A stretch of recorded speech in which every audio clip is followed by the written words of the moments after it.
Hello, Taurus. I can't wait to give you your forecast for September. You're going to love it.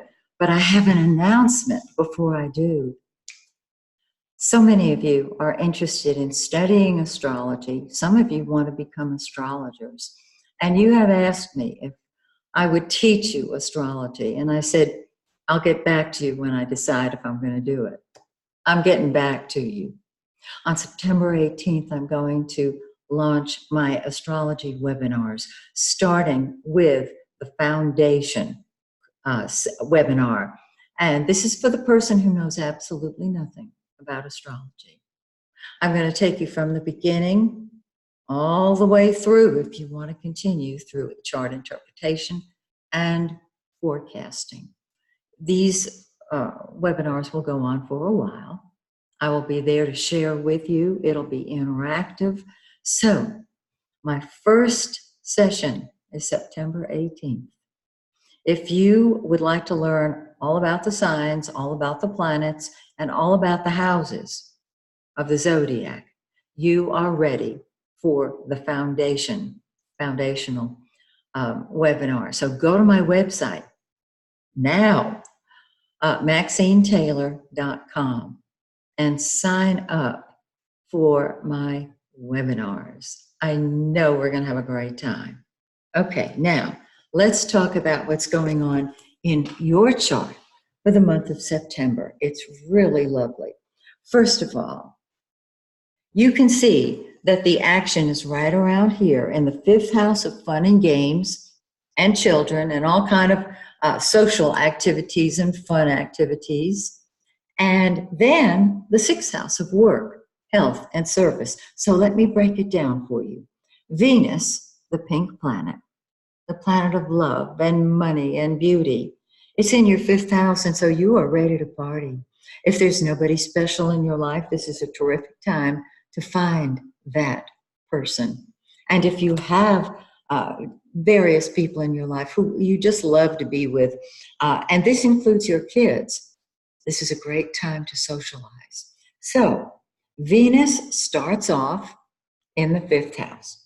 Mercury, what we think about and talk about, our conscious mind.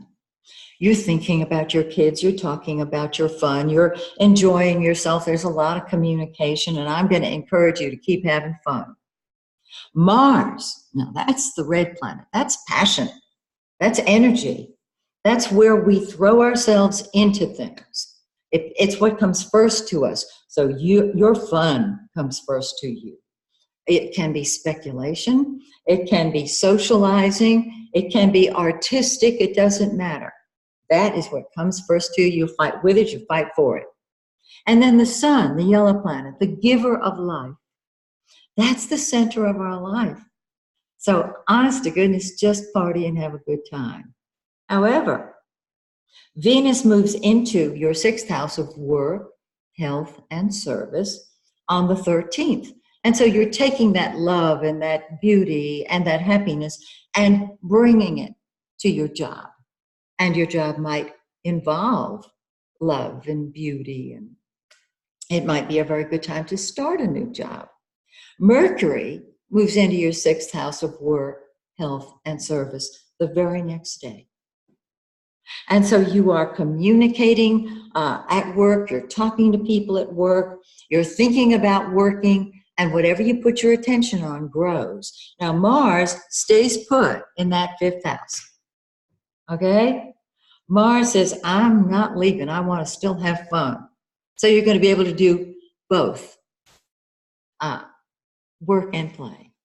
And the sun, the center of our life, is in your 5th house of fun and games. Oh, how delightful.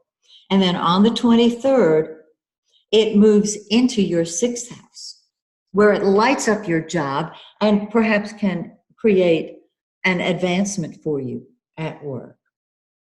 Now, the full moon that occurs this month between the 13th and the 14th. On the full moon, everything comes to a head, and it falls in your 11th house of friends and group activities and humanitarian activities, and it is just wonderful for socializing and being a friend. And so on the full moon, everything is active and going forward. And then the moon starts to wane. And on the new moon is when it starts growing again. And so on the 28th, the new moon starts your job moving forward, your health moving forward, your daily activities moving forward. There is a very interesting configuration, though, that I want to share with you. Look here. This is a very intense month. On the full moon is when things pop. We are going to start feeling this configuration, which is called a T-cross. And you see you have planets here in the 11th, in the 8th, and in the 5th. If this were a table, this is a table with 3 legs.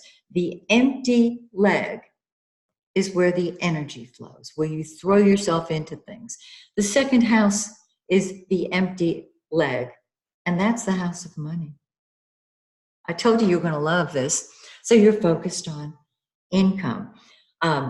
Gemini planets fill in this empty arm. So if you have any Gemini planets, all that I'm getting ready to describe to you will be activated in a balanced fashion. If you don't have Gemini planets, you'll be throwing yourself into your finances. That's how you tell if it's a T-cross or what we call a grand square. So the full moon activates your social life.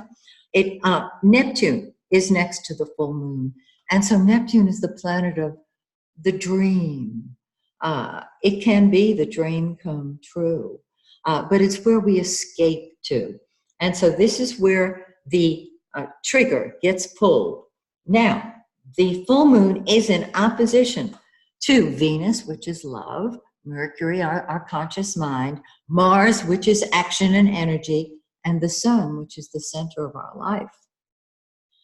It is balanced by Jupiter, the great benefic, in the area of transformation, transmutation, the psychic realm, other people's money. This is a wonderful time to become involved with joint finances in order to create more of your own. So we will feel a very powerful energy starting the second week of September and going through till practically the end of the month, because on the 28th is when we have the new moon, and that's when the energy changes and moves forward. So, don't you think this is great? I do. So Taurus, have a terrific September. I hope to see you on my webinars. And until we meet again, may the stars shine brightly on you and yours. Bye for now.